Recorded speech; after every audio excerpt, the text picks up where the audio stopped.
YouTube-блогер Доронбек Адаханов.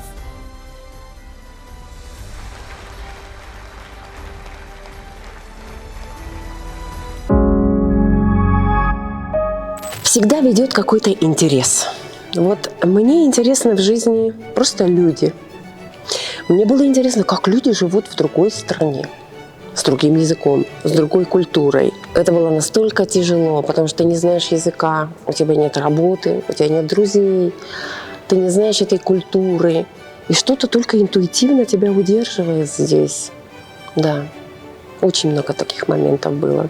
И сейчас они тоже бывают. Я бы не была, может быть, замужем за человека, который бы культуру моей страны не признал, культурой моей страны не восхищался.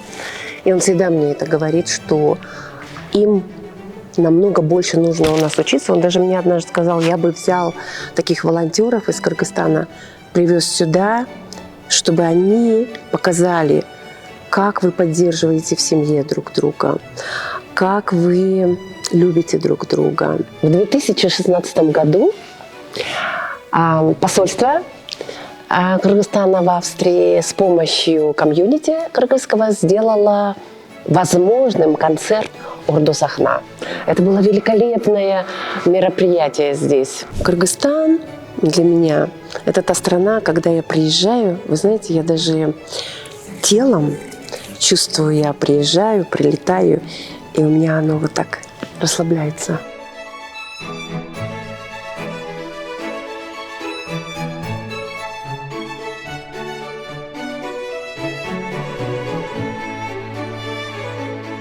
Арбаңыздар урматтуу биздин көрөрмандар, бүгүн биз Австриянын борбору болгон Вена шаарына келдик. Бүгүнкү чыгарылыштын каарманы биздин мекендешибиз Чолпон Садыковна Лохадинский болмокчу. Бизден алыстаңыздар, кызыктын бары алдыда. Здравствуйте, дорогие телезрители. Мы находимся в Австрии, в столице Вена. В сегодняшнем нашем выпуске наш гость, наша соотечественница Чолпон Садыковна Лохадинский. Мадалиева Лохадинский Чолпон Садыковна. Семейное положение, замужем. 2 сына. Адиль Ниязов и Данияр Ниязов. И 2 внуков. Эрика Ниязова и Эржан Ниязов. Чолпон Садыковна родилась в 1959 году во Фрунзе, Кыргызстан. Детство прошло в городе Кант, селе Кызыл-Октябрь и Катамжай. Закончила спортивный интернат имени Крупской. С 1977 по 1981 год училась в физкультурном институте города Фрунзе. Являясь его студенткой, в 1980 году стала участницей церемонии открытия Олимпийских игр в Москве. С 1980 по 1988 год работала тренером по спортивной гимнастике в городе Фрунзе. С 1988 по 1998 год была инструктором по ЛФК в Институте кардиологии. С 2000 по 2001 год обучалась в Академии управления, получила степень мастер бизнес-администрирования. В 2002 году стала зав. Учебным отделом Академии управления. С 2002 по 2006 год менеджер проекта «Дом-Гор» в швейцарской программе по развитию Бишкек. В 2004 году Чолпон Садыковна открыла для себя новую страну – Австрию. С этого момента началось проживание в 2 государствах – Кыргызстан, Австрия. В 2008 году вместе с мужем Романом Лохадинским, который был геологом на строительстве Ловари-туннель, проживала в Пакистане. С 2009 по 2010 год администратор в Институте исследования рисков при университете Боку, Вена, Австрия. С 2010 по 2019 год работала воспитателем в доме для беженцев из Афганистана, Сомали, Вене. В 2014 по 2016 год курс «Коуч» по менеджменту, курс преподавания немецкого языка для иностранцев, начальный уровень. С 2021 года по настоящее время занята администрированием и межкультурными коммуникациями в австрийской фирме Валемонт проекты по цифровизации. Чолпон Садыковна считает, что большое влияние на нее оказали ее родители. Отец Мадалиев Сыдык Мадалиевич, годы жизни 1917-1995, родился в городе Карабалта, Кыргызстан. Работал учителем кыргызского языка и литературы, был страстно влюблен в свой предмет и свою родину, Кыргызстан. Всегда сожалел, что люди не интересуются эпосом Манас, читал публичные лекции по Манасу. Вместе со своими учениками на холме по дороге в городе Кант выложил надпись «Миру мир», которая сохранилась по сей день. Мама Галямова Любаба Авзаловна родилась в 1927 году. Бугульма, Кызыл-Яр, Татарстан. Работала продавцом, свою дочь научила благодарности. 1000 раз поклонись благодарностью, когда тебе дадут 1 стакан воды. Здравствуйте, Чулпан-эжи. Здравствуйте, Дора. Как у вас дела? Хорошо, отлично. Специально проект Мекендештер приехал из Кыргызстана в Австрию, в Вену снять про вас передачу. Мы знаем, что вы давно уже здесь живете. Хотим рассказать нашим телезрителям о вашем успехе, об истории Вены. Спасибо большое, Дорон. Я даже как-то растерялась сейчас немножко. Меня зовут Чулпон Лахадынский по имени. Мне 66 лет будет, и живу я в Австрии, где-то уже 20. Нельзя сказать, что я постоянно здесь живу, я очень часто бываю в Кыргызстане. Так что я принадлежу Кыргызстану. Я там родилась. А где вы? Чуйской области, да? Я во Фрунзе родилась. Ходила в школу. Это был спортивный интернат. На Крупской. Затем я поступила в физкультурный институт, я его закончила. И работала тренером по спортивной гимнастике. Затем был развал Советского Союза. Я искала себя. Работала в институте кардиологии. И потом поступила, была такая бизнес-школа. И закончила MBA, Master of Business Administration. Так получилось, что в 2004 году я переехала в Вену. Приезжала, уезжала. Потому что вышла замуж, и стала интересоваться культурой этой страны, языком. Самый зеленый город в мире, самый комфортный город для жизни – это лишь малая толика званий, которых была удостоена столица Австрии Вена. Сюда можно еще добавить и звание города с самым большим количеством памятников. Часто по этому поводу шутят, что на каждого жителя города приходится по одному монументу. Знакомиться с памятниками Вены будем вместе с Чулпон Садыковной. Я так понял, мы не зря с вами здесь, возле этой памятника встретились, да? Вы хотите нам рассказать еще историю про Вену, про женщину великую царицу, да? Да, мы не зря здесь встретились, потому что когда я подумала, о чем бы я хотела рассказать, я как женщина, меня вдохновляют женщины, естественно, как наша великая Курманджан Датқа. Здесь тоже есть такие значительные фигуры, наверное, в истории. И я вам хотела сказать об этой женщине. Ее зовут Мария Терезия. Прежде всего, наверное, она мама. Она, кайзерин, царица. Она родила 16 детей, и она управляла государством. Такая сложная ситуация была. У них не было мальчиков, и тогда это было так никто не мог допустить, чтобы женщина управляла. Но, в общем, они сумели это сделать. Есть несколько мифов о ней, много мифов. И один из мифов говорят, что папа ее сажал на военные советы, на все государственные советы. И она уже, начиная с 13 лет, сидела на этих всех заседаниях. То есть она впитала в себя этот дух, что она должна будет управлять этой страной. Странно, да? Да. Мы видим, рядом стоят на лошадях. Это кто они были? Да, это очень интересно. Мне кажется, что удивительная ее политика заключается в том, что она брала советников из разных земель. Например, из Голландии. В то время Голландия была очень успешна в медицине.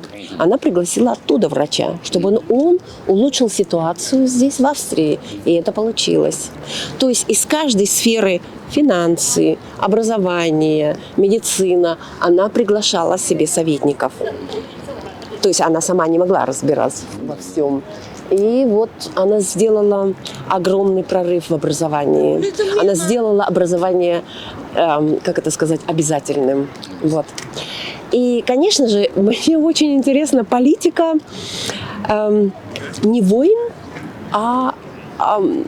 как это называется, когда выдают девочек замуж, и тем самым, как Кудалар, да? Да, Кудалар.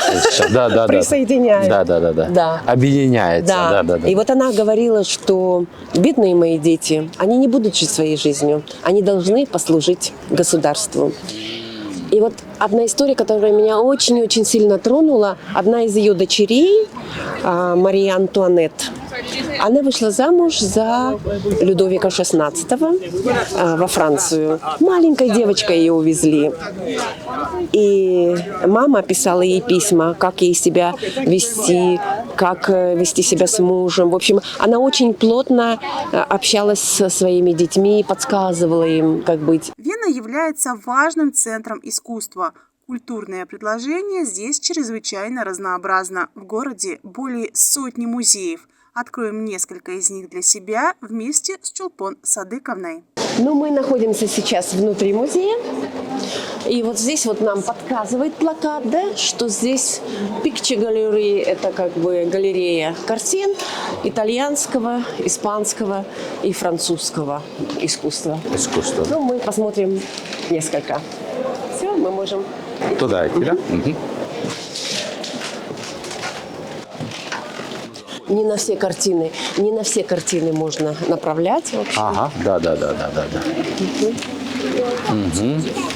Здесь мы находимся сейчас как бы... Каждый раз музей дает внимание на что-то, да? И в этот раз они говорят, вот смотрите, посмотрите на эти картины, да? И они берут два художника. Они берут Диего Веласкес, и они берут Антон Менгс. Вот он как бы неизвестен, я тоже его не знала, да? И почему-то они вот их соединяют вместе. Почему для меня это интересно? Когда я стала говорить о Марии Терезии и о ее политике отдавать детей замуж или жениться, чтобы присоединять земли, то художников великих, они привыкают к тому, чтобы художник рисовал этих принцесс в детстве. Потому что уже в детстве судьба любой принцессы была определена здесь, что она выйдет замуж заранее, да. И художник рисовал, как она выглядит, во что она одета, чтобы жених уже видел свою невесту. Вот сколько ей здесь лет. Вот это вот Маргарита, да? Да. Она была первым ребенком Филиппа IV и Марии Анны из Австрии. И вот смотрите, каким ребенком трехлетним ее уже нарисовали. Угу. Да. Посмотрите, как она одета. Угу. И ковер – это всегда был признак роскоши. Да. Угу. Вот я и привела вас в зал, где находятся картины Диего Веласкес. Это художник, который работал при испанском дворе, и в основном он рисовал портреты придворных и, конечно, королей. И его заданием было рисовать, вот, например, вот этого мальчика, да? Угу. Да, вот. Ему 2 года. И художник уже предугадал, что он и показал даже, что у него болезненное лицо, хотя он так красиво одет. Да? То есть можно по... Не так близко, ага. Не так близко. Ага. Поэтому я как бы говорила о том, что нелегка жизнь таких кайзеров. И это передавали художники. И это великолепно можно смотреть на картинах. И постепенно, когда привыкаешь ходить, приходишь, как будто ты приходишь туда, где ты узнаешь какую-то правду, ты наблюдаешь их лица, ты учишься больше понимать, может быть, о том, как была жизнь раньше и какая жизнь у нас сейчас. Дальше идем. Здесь мы посмотрим нидерландскую, фламандскую и немецкую живопись. Мы посмотрим несколько картин Рембрандта, Фанмейера, одна только картина, но самая большая, и Рубенса. Все? Пойдемте тогда. Спасибо. Пойдемте. Так.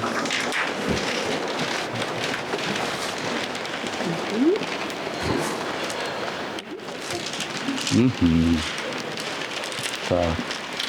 А интересно, вот в Эрмитаже Рембрандт это тот?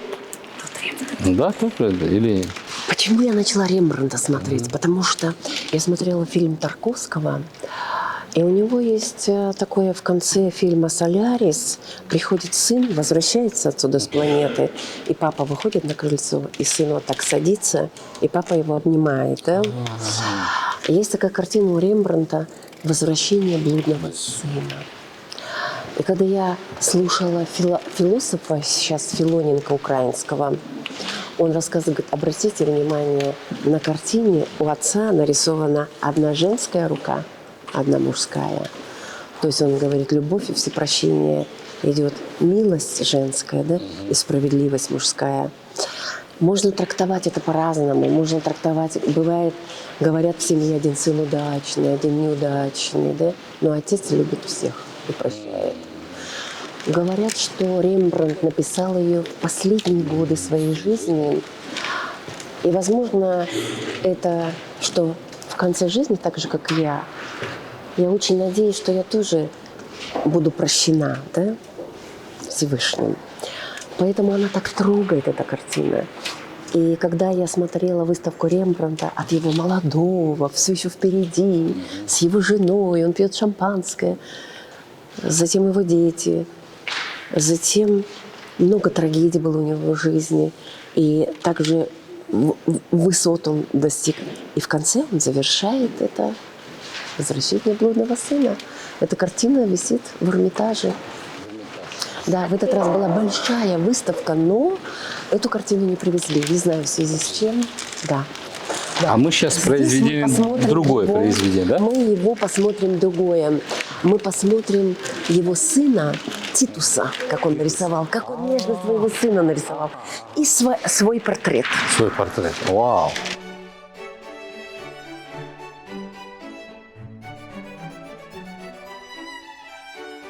Здесь картины Рубенса. Рубенса. Потом мы одну картину посмотрим.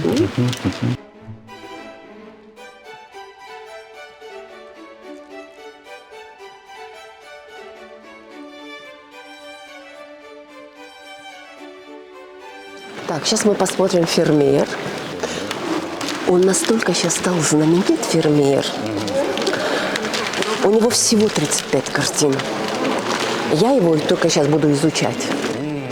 И я нашла здесь только одну картину Фермера. Она вот здесь. Вот она. Вот это, да? Вот эта картина Фермера, да. На небольшой площади в Вене находится здание, приводящее в восторг каждого. Это Австрийская академия наук. Прекрасная барокко, пышная и величественная. Построена в 1753-1755 году по наброску архитектора Жана Николя Жадо де Вильеси. Здесь длительное время трудился супруг Чулпон Лохадынский. Продолжение нашей беседы. Мы приехали в Чулпоновиче в Академию наук, да? Я так понял, это в Австрии, в Вене. Один из таких громадных зданий, а также учреждений. Да, мы приехали в Академию наук Австрии, и к этому имеет отношение, сейчас мне очень приятно представить его, мой супруг Роман Лохадынский. Очень приятно. Очень приятно. Он геолог, доктор геологии, и всю жизнь... Ich habe vor Jahren auch auf der Akademie der Wissenschaften gearbeitet. Он напоминает мне, что я в Академии наук тоже работал. Вот. И сейчас он приглашает нас в зал, называется «Зал торжеств». Пожалуйста.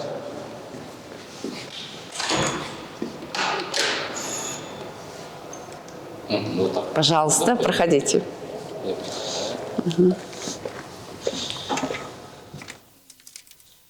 Ой, какая красота, да? Очень красиво.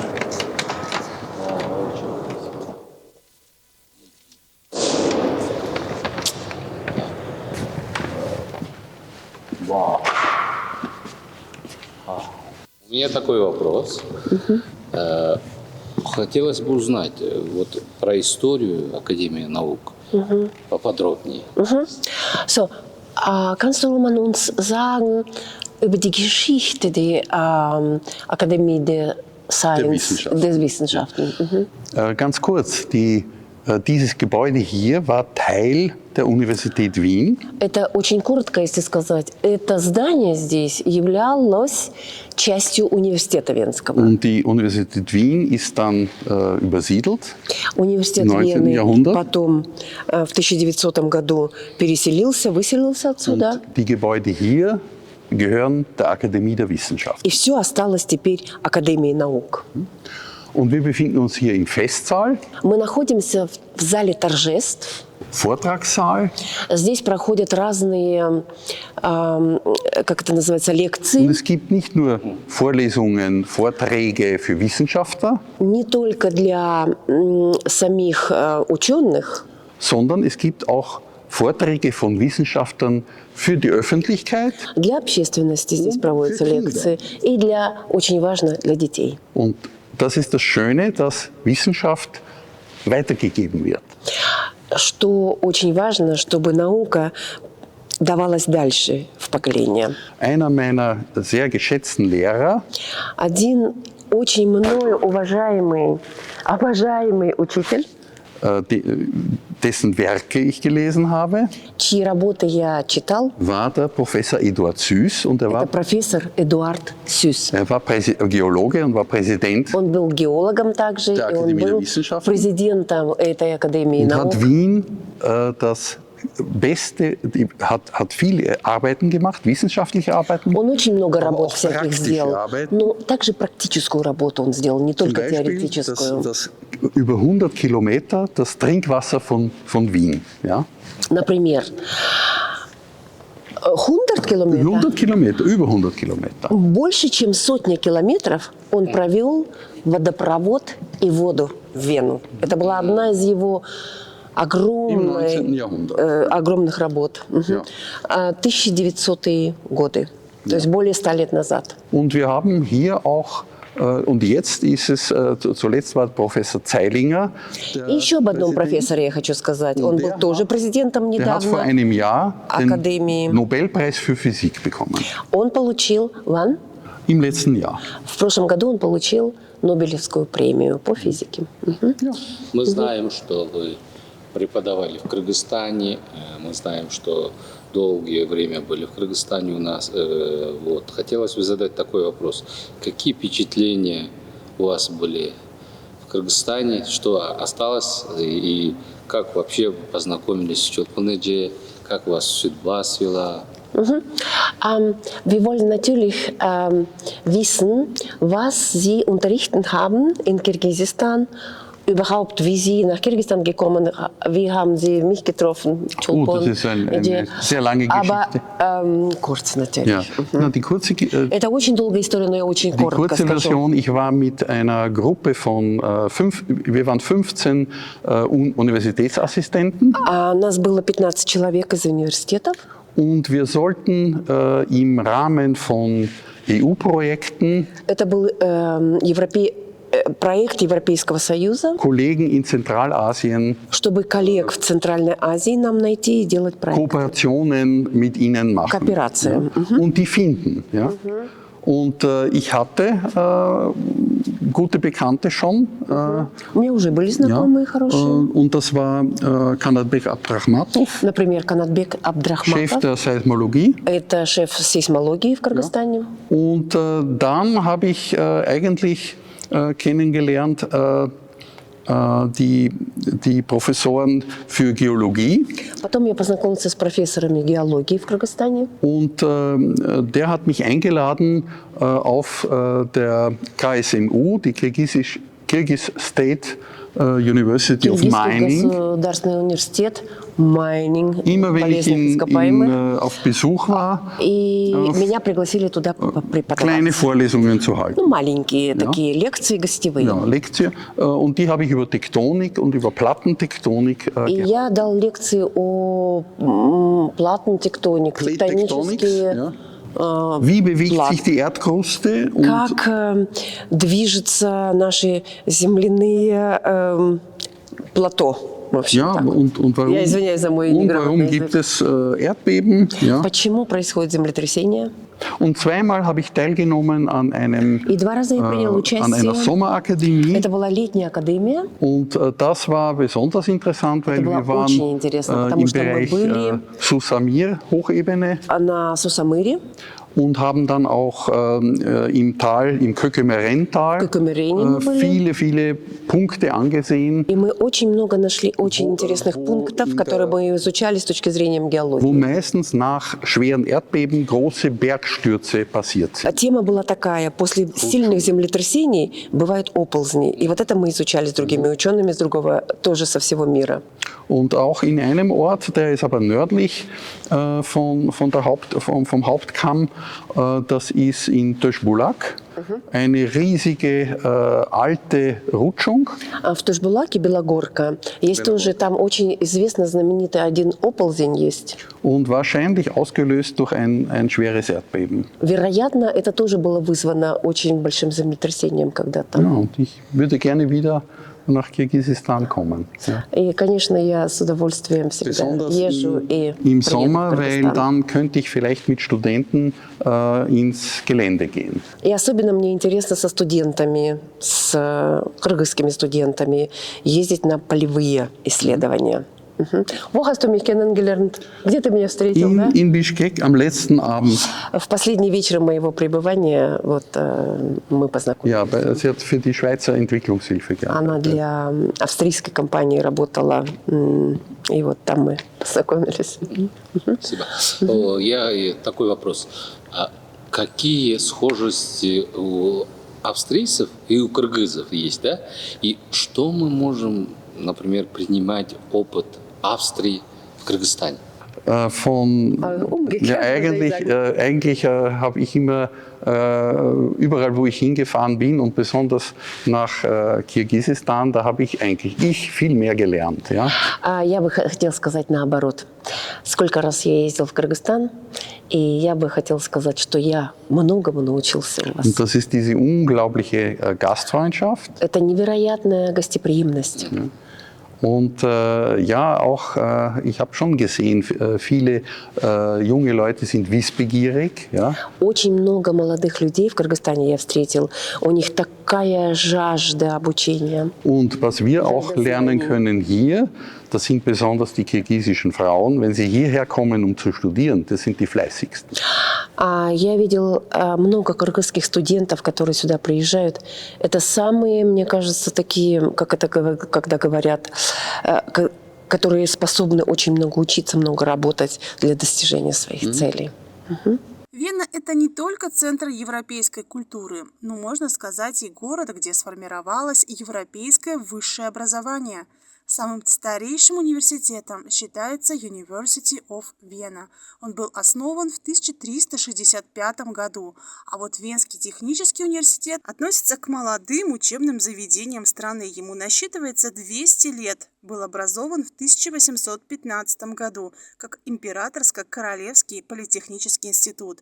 В этом университете есть особое место – его купол. С недавних пор особое значение оно стало иметь и для Кыргызстана. Мы находимся в зал называется, Технического университета Вены. Почему он нам так дорог, этот купол-зал? Посмотрите на него, он какой-то магический. И он, как сказали наши кыргызские артисты и певцы, они сказали: «О, это как юрта, атмосфера юрты».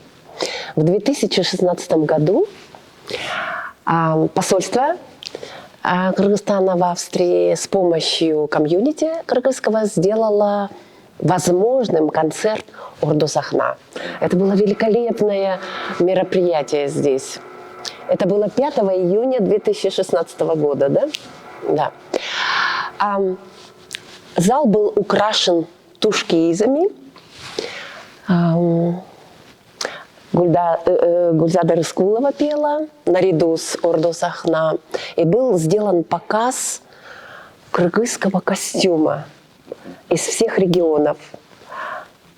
Люди в зале, они просто обалдели от такой красоты. И потом мне моя подруга сказала, которая занимается искусством, она говорит, знаешь, Чулпон, это было мероприятие мирового уровня. Вот. Поэтому это останется в наших сердцах. А то, что это было возможным. И, конечно, после этого мы были очень рады подружиться с ребятами. Вот, это было очень много еще других всяких моментов, но нам теперь хотелось бы, чтобы вы посмотрели на этот зал. Это находится на Карлсплац в Вене. Просто так сюда не попадешь, но нам сегодня повезло. Такой маленький вопрос, Да. если можно коротко. История этого университета можно расскажешь? Kleine Geschichte auf Universität. TU-Universität. Я переведу. Die Technische Hochschule in Wien wurde am Beginn des 19. Jahrhunderts gegründet, ist also eigentlich nur 200 Jahre alt. Технический университет, конечно, молодой, всего ему где-то 2000 лет. О, 2000 лет, 200 лет, извиняюсь. Und war eigentlich viel kleiner. Он был намного меньше. Und dieser Kuppelsaal war der 3. Stock. Это был здесь просто 3-й этаж. Und wie man mehr Platz brauchte, hat man überall einen 3. Stock gebaut. Университет расширялся, нужно было место, и поэтому они сделали как бы этот 3-й этаж везде. Diese Kuppel, diese Holzkonstruktion aus echtem Holz, Это деревянная конструкция из настоящего дерева. musste gehoben werden. Она должна была вот так приподняться же, куполом быть. Und der Geologe Eduard Süß hat alle möglichen Geräte, Геолог Эдуард Сюс, hat viele Geräte vom Suezkanalbau, der war schon fertig. он привез очень много инструментов с Суэцкого канала. ja, Очень много Hebegeräte, инструментов строительных, которые бы помогли это строить. über Schwarze Meer und Donau nach Wien gebracht. Через Черное море, по Дунаю, все это он привез сюда, доставил. Und diese Kuppel wurde gehoben А этот купол был построен, und, поднят, und der 3. Stock wurde gebaut und Kuppel wieder draufgesetzt. 3-й этаж был готов, и этот купол был вот так посажен. Вот такая история.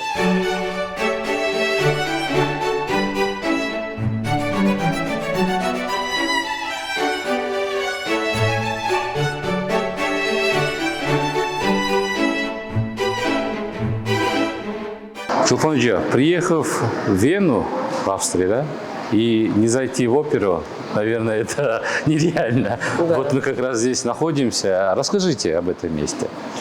Ну, то, что я знаю, как не специалист, я знаю что-то такое интересное об этой опере. Ну, например, что 2 архитектора строили это здание. Это было где-то, я могу ошибаться в датах, но это где-то 1860-1870-е годы. Но что меня поразило, они сделали это здание настолько великолепно и немножко в таком французском стиле. И после того, как здание было построено, их стали критиковать, Франц Иосиф, кайзер тогда, ему оно как-то не очень понравилось. И что произошло? Один архитектор умер от разрыва сердца, а второй покончил с собой. Это то, что грустно об этой опере, но то, что приятно, что здесь можно покупать очень дорогие билеты для тех, у кого есть деньги, а есть стоячие места. Вы приходите за 2 часа до начала, отстоите в очереди, и вы можете за 4 евро, за 6 евро купить билеты на оперу, на балет, на современные танцы. И это, конечно, создает впечатление, что тебе это тоже доступно. Здесь мы смотрели «Щелкунчика», ну и другие какие-то вещи, вот, я сейчас сразу не припомню. Так что вот, это Венская опера. Продолжение нашей беседы. Чулпан Джа, вот уже более 20 лет, как вы находитесь в Австрии, в Вене. Ну, когда первый раз приезжаете, всегда бывает трудно, тяжело. Не все сразу, да? Были ли у вас такие моменты? Вы хотели бы, такой момент был ли, что вы хотите обратно вернуться в Кыргызстан? Конечно. Это только такие моменты и были. Потому что я помню, что люди сейчас это называют депрессией, или когда ты не видишь вообще никакого будущего и задаешь себе вопрос, зачем я вообще сюда приехала. Это было настолько тяжело, потому что ты не знаешь языка, у тебя нет работы, у тебя нет друзей, ты не знаешь этой культуры.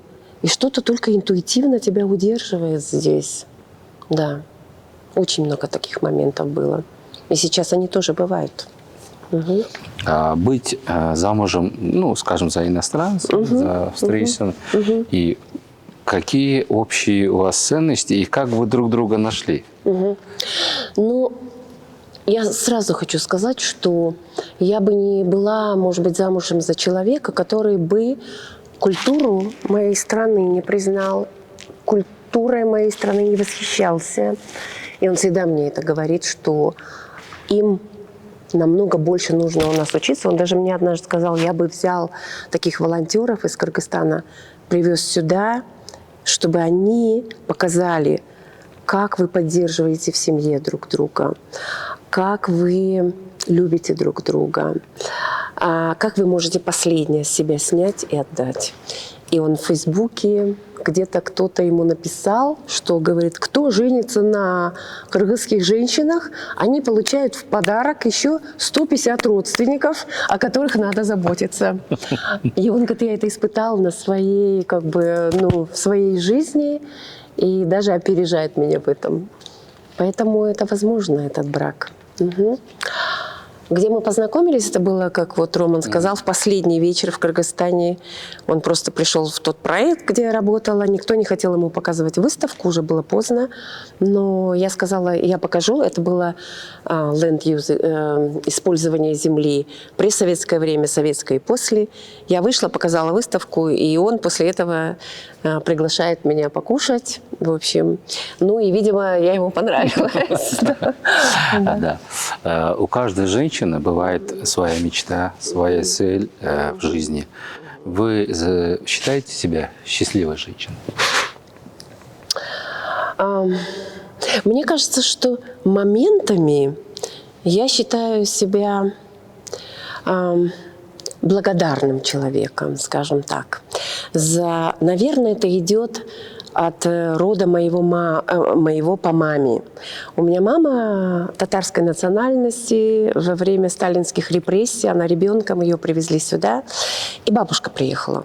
И бабушка нам говорила, если вам стакан воды дадут где-то, вы должны 1000 раз поклониться этому дому. И вот это вот то, что я приезжаю в чужую страну, и мне тут предоставляют дом, кров, предоставляют какие-то средства. Я очень за это благодарна. То есть в эти моменты я считаю себя очень счастливым человеком. Но я критична к себе. Мне кажется, я могла бы больше сделать. Могла бы больше какую-то работу сделать, может быть, научную. Ну, в общем, вот бывает, что критична к себе, и в то же время я думаю, я, наверное, удачливый человек очень. Угу. Мы знаем, сейчас многие наша молодежь хочет приехать за границу, получить образование, работать здесь. Вот что вы им советуете, что они должны знать перед тем, чтобы приезжать сюда или за границу в другие страны мира? Угу. Ну, я бы так сказала, что всегда ведет какой-то интерес. Вот мне интересно в жизни просто люди. Мне было интересно, как люди живут в другой стране, с другим языком, с другой культурой. И однажды я встретила в самолете, когда летела в Вену, и очень плакала. Я встретила одного кыргыза, который здесь священником работает. И я его спросила, вы священник, подскажите мне, пожалуйста, как мне полегче вот это все пережить. Он сказал, все, что вы в Кыргызстане имеете, вот сейчас оставьте там, откройтесь новому и попробуйте здесь посмотреть все хорошее, что здесь есть. А здесь хорошего много. И вот это было таким для меня, думаю, знаком. Я приехала сюда, и, видимо, я должна здесь увидеть здесь, что здесь есть хорошего, что здесь есть плохого. И, может быть, повести назад и рассказать об этом. И я бы сказала всем тем людям, которые собираются уезжать, надо приготовиться к тому, что нужно самому проявлять инициативу. Не ожидать, что кто-то придет, тебя за ручку возьмет. Угу.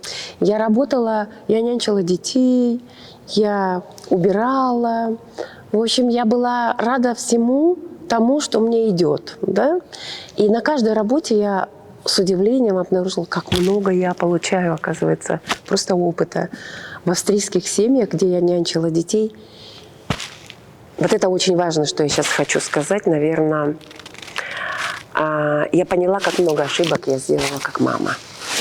Я попросила прощения у своих детей. И я сейчас всем молодым мамам говорю, любите своих детей, не стесняйтесь этого им показывать. Это самое главное. И чтобы был контакт вот такой, да? Да. Надо приготовиться к тому, что надо учить язык этой страны, где ты будешь жить. Потому что это откроет тебе двери на работу, к друзьям. Хотя дружба здесь совсем другая.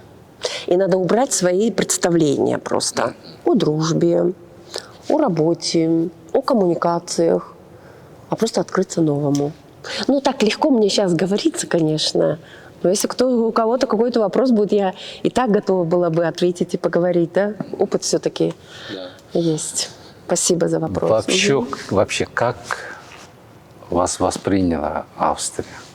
Как вы считаете, в этой стране, где работает закон, порядок, да? Что для вас было здесь удивительным и ценным, и чем она в вашей душе осталась? Мы знаем, что вот здесь вы познакомились, но кроме этого. Что меня поразило здесь, в Вене, это очень многонациональный город. Здесь можно встретить очень много национальностей. И как они уживаются все вместе. Я, мне кажется, больше даже сдружилась с людьми из Болгарии, из Кореи, из Японии, нежели с австрийцами, например. Потому что мы более похожи с этими странами. Что мне приятно поражает здесь – вежливость.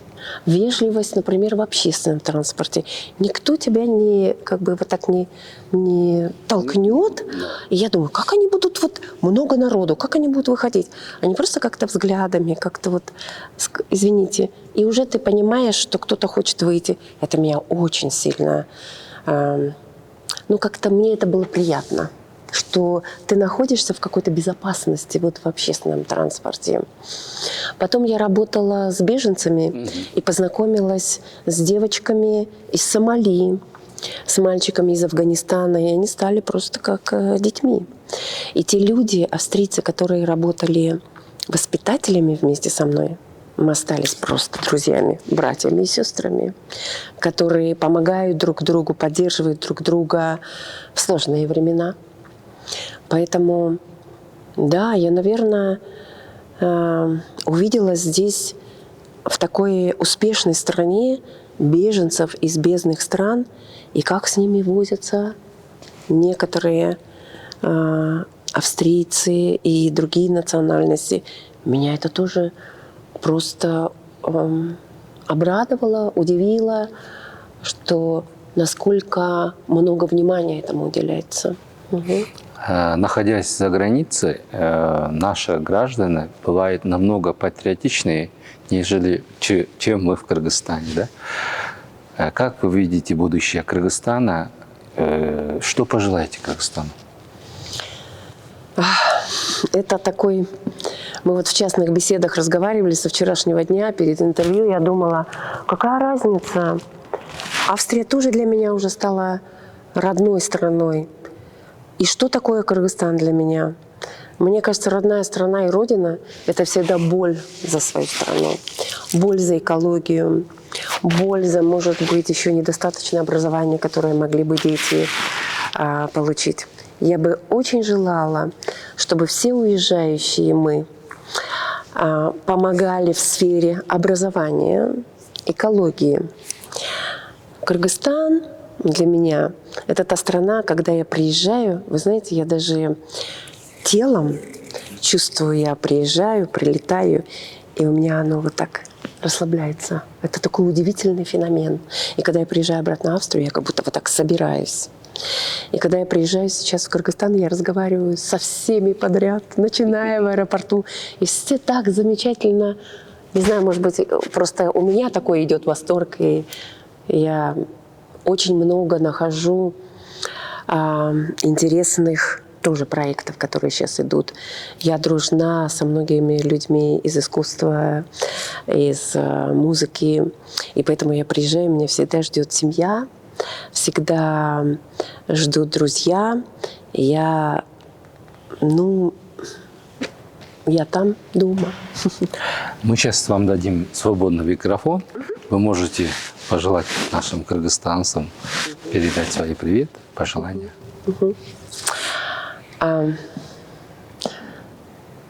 Так трудно всегда это сделать, потому что хочется все самое хорошее собрать. Я хочу пожелать всему нашему Кыргызстану, чтобы вот этот путь, который мы начали, такие свободолюбивые, чтобы мы шли этой дорогой, чтобы мы уважали друг друга и в то же время давали свободу друг другу, чтобы удача была, сопровождала нас, и чтобы мы все были дружны. Чолпонжа, Жезде, спасибо вам большое за участие в нашей передаче «Мекендештер». Мы желаем вам долгих лет жизни, успехов, чтобы всегда, когда приезжаете в Кыргызстан, вспоминали нас, нашу передачу. И здесь, чтобы вы были всегда душой, как говорится, с Кыргызстаном. И примите от нас небольшие подарки. Вот. Это вот ручная работа